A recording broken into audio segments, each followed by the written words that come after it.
The Boeing 707 and its close cousin, the Boeing 720, were the largest selling first-generation jet airliners in the world. Developed by Boeing in the mid-1950s, these classic jetliners were ordered by the world's leading airlines of the day and served as frontline transport throughout the 1960s.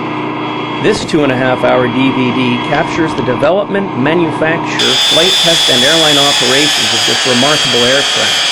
All of the early Boeing 707 and 720 customers are represented, including Pan Am, Continental, TWA, American Airlines, Granite, Varig, Air France, Aer Lingus, United Airlines, BOAC, Sabena, South African Airways, and others.